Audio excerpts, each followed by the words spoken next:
So we will be discussing about national policy of empowerment of women.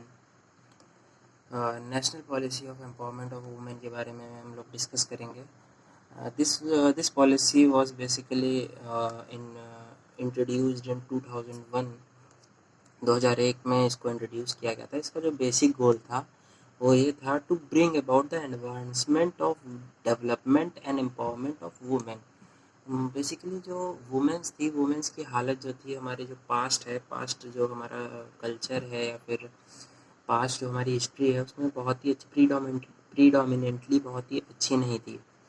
तो उस मतलब उस चीज़ को हटाने के लिए वुमेंस के पर्सपेक्टिव में एडवांसमेंट एंड डेवलपमेंट लाने के लिए, वुमेंस को एम्पावर करने के लिए ये बेसिकली पॉलिसी बनाई गई थी. ठीक है. इसके जो ऑब्जेक्टिव्स हैं वो काफ़ी वाइड हैं. फॉर एग्ज़ाम्पल ये पॉलिसी कहती है कि एक ऐसा एनवायरनमेंट क्रिएट किया जाए जिस by the use of positive economic and social policies, जिससे कि वुमेंस का इंक्रीमेंटेशन हो सके, वुमेंस की जो डेवलपमेंट है उसका इंक्रीमेंटेशन हो सके. Next is D jure and de facto enjoyments of rights. Women's के लिए राइट्स तो हमने बहुत बना दिए, बट क्या उसको फॉलो किया जा रहा है? तो ये कहता है de jure and de facto enjoyment of right. De jure मतलब होता है according to rightful claim. That means you can claim that right that we have this particular right in my constitution or the policies, and we want this as a woman. And de facto कहता है not necessary to be legal if the case is positive for women, और उस particular case के लिए कोई law नहीं बनाया गया है, तो जो केस होगा वो वुमेन्स के अंडर में जाएगा. क्योंकि डी फैक्टो इंजॉयमेंट मतलब ऑफ राइट होता है. दैट मीन्स इसका कोई प्रावधान नहीं है कि वो बेसिक जो भी लॉ है वो लीगल एक्सेप्ट करे ना करे, but you have that right. Next है इक्वल एक्सेस टू पार्टिसिपेशन.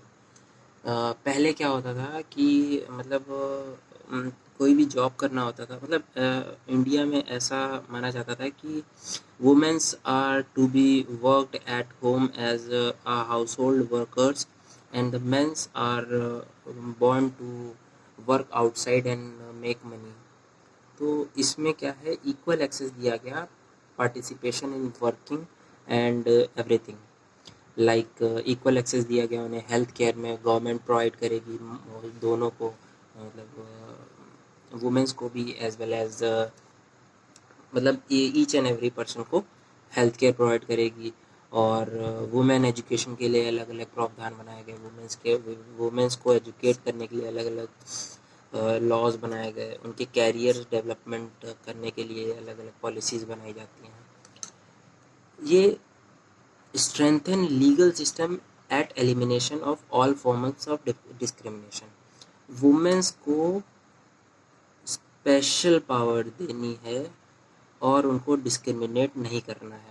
मतलब उनसे डिस्क्रिमिनेट का मतलब होता है भेदभाव.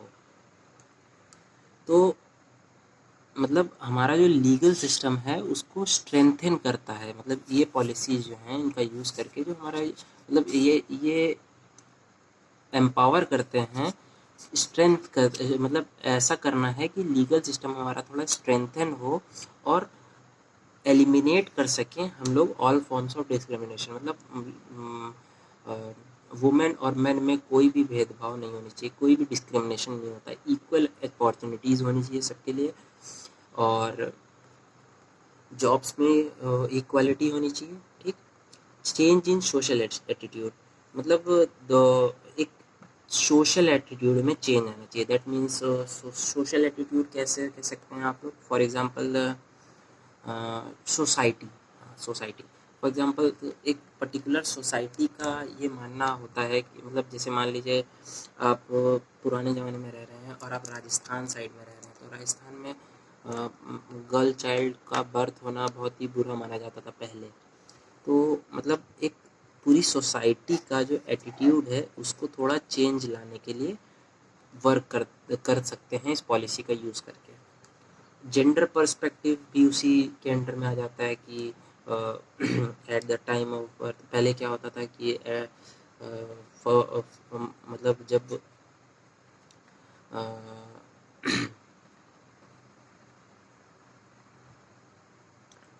जब मेडिकल लॉज नहीं बनाए गए थे तो at the time of birth अगर उन्हें पता चलता था कि the born child is a girl child तो उसे मार देते थे। ये भी बेसिकली मतलब राजस्थान साइड में ज़्यादा होता था। तो ये होता था कि मतलब उसको मार दिया जाता था। मतलब बॉय चाइल्ड का होना अच्छा माना जाता था और गर्ल चाइल्ड का होना थोड़ा मतलब डिस्क्रिमिनेटिव माना जाता था। Elimination of all forms of violence against women, मतलब हर तरह किसी भी तरह का वायलेंस एक्सेप्ट नहीं किया जाएगा against women. For example dowry के लिए या फिर किसी भी चीज़ के लिए वायलेंस वुमेन्स के साथ नहीं करना है। ऑल फॉर्म्स ऑफ वायलेंस को एलिमिनेट करता है।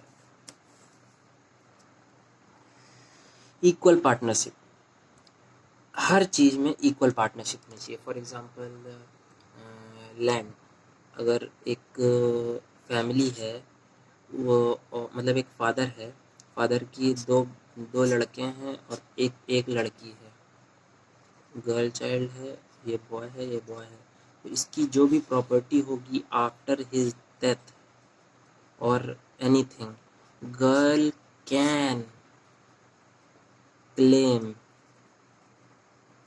1/3 ऑफ हिज फादर साइड, क्योंकि यहाँ पर 3 लोग हैं तो 1/3, अगर 2 होते, एक बॉय एक गर्ल होता तो वो हाफ वो क्लेम कर सकते थे। तो इक्वल पार्टनरशिप दी गई है उनको। So that's all for national policy for empowerment of women. keep sharing us, keep liking my videos, and wait for the next. Thank you.